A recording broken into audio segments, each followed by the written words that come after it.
guys? It's Mary. And I'm We invite you guys to like, share, subscribe, and comment down below, y'all. Today we are going to be talking about this 8-year-old who raised $70,000 for his favorite waiter. Yes. At a restaurant. Yes. And I just thought this was one of those feel-good stories. On a good Sunday. You know, I just thought it was very beautiful. Him and his family, they'll go to, eat, and they'll have the nuggets and whatever else they're serving. And this waiter was always there. And then sometimes when they started to go so often because the little boy will want to see his waiter, and he will always ask to sit in the waiter's place, because when you work in a restaurant, I used to work at Ruby Tuesday. When you work in a restaurant, you have like certain seatings are like per either a waitress or a waiter. Yeah. So when you start working there, you know the area that you cover. Yeah. It's not all the waiters and waitresses who can cover all the tables. No. Yeah. You're assigned to certain tables. So maybe table 1 through 5, it's you. Table 6 to 10 is somebody else. Yeah. And that's why sometimes when you stop a waiter and says, hey, can you bring XYZ? They'll say, I'll get your waiter or whatever. I'll get your waiter to bring it for you. So he started asking to sit at the waiter's section. And as time went on, they'll talk and stuff. The family came to find out that the waiter had 2 children married. Yeah.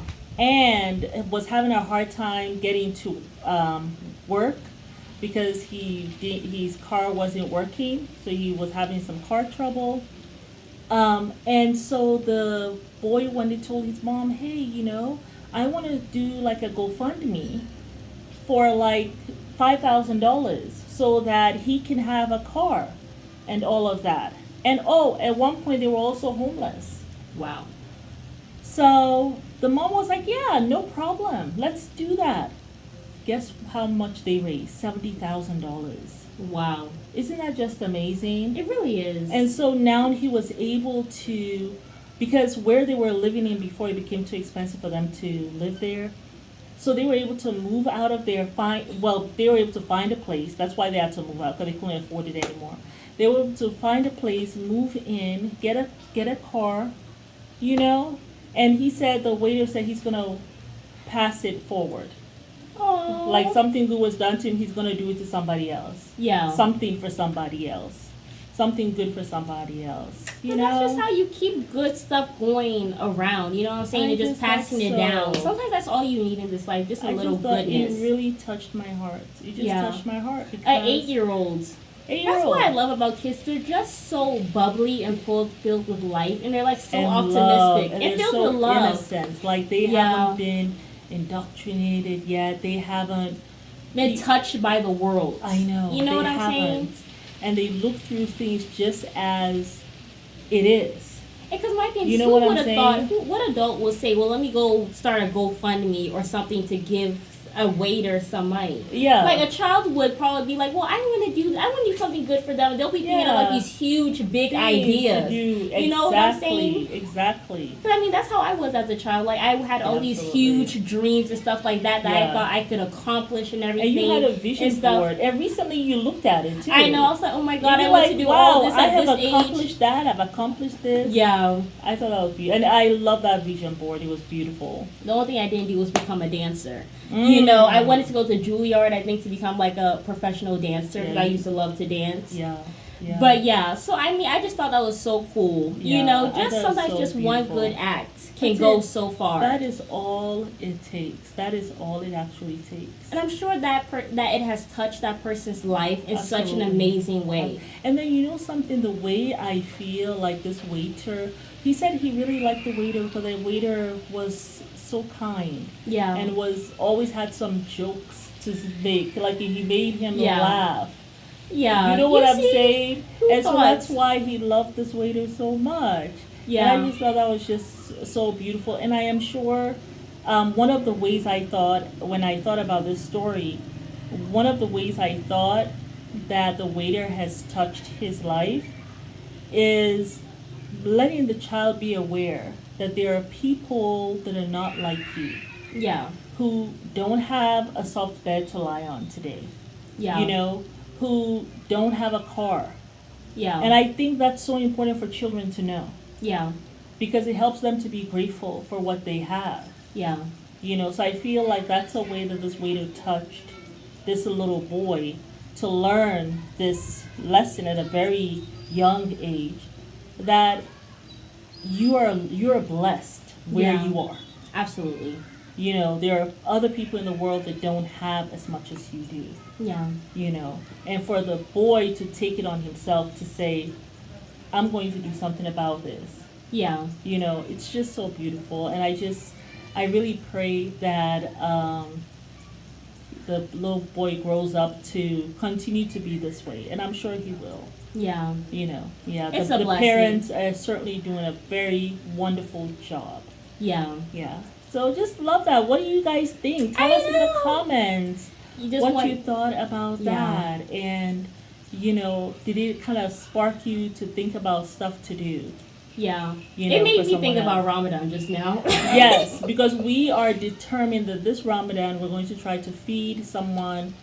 We're here in Tanzania. We want to feed someone every single day of Ramadan, which will be 30 days. Yeah. We have less than 2 weeks.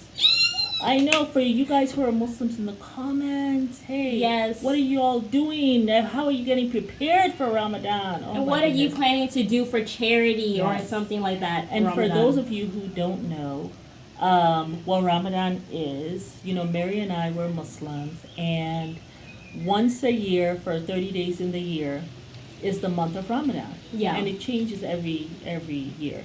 It's come at a different time. Different time, right. Yeah. And during this time we fast. So we abstain from food and drink. Only during from sunrise. The daybreak, from daybreak to sunset. Yeah. So, and this is just for us to get into the mindset of understanding that there are people who don't have food in the world also. Yeah. You know what I'm saying? And get closer to God, thinking about that, you know? Yeah. So, which is just like what this child learns. Like there are people in the world who are not as blessed as you are. Yeah. You know? And through fasting, we Muslims get to feel that. Yeah.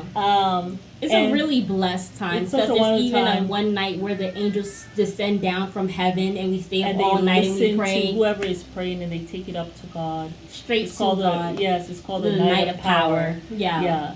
So I have had actually my Christian friends who actually will fast during this particular day. Yeah. When the night of power, they will call me like every year and say, when is the night of power? Yeah. Because angels are down here on earth. I need to know when that is because I got some prayers.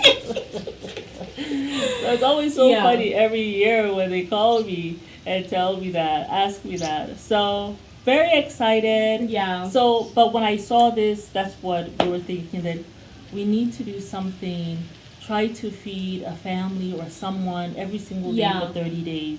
Yeah. And that's what we're going to really strive our best to do. God willing to do, you know. Yeah. So, as time gets closer, we will tell you more about it. But, we'll probably try to do some type of like, maybe like a positive affirmation video, or we talk about a good positive story like throughout the month of Ramadan. Yes. Or something like that, just to increase the positivity here. Yes. But yes, you guys, comment down below something positive that you did, or a positive thought just to get you guys through the next week or something that you want to do, or just some kind words for anyone. Whatever you do, spread the goodness today and the positivity. Yes, you all. But it is Mary and Alma signing off. We invite you guys to like, share, subscribe, and comment down below. Bye. Thank you for watching.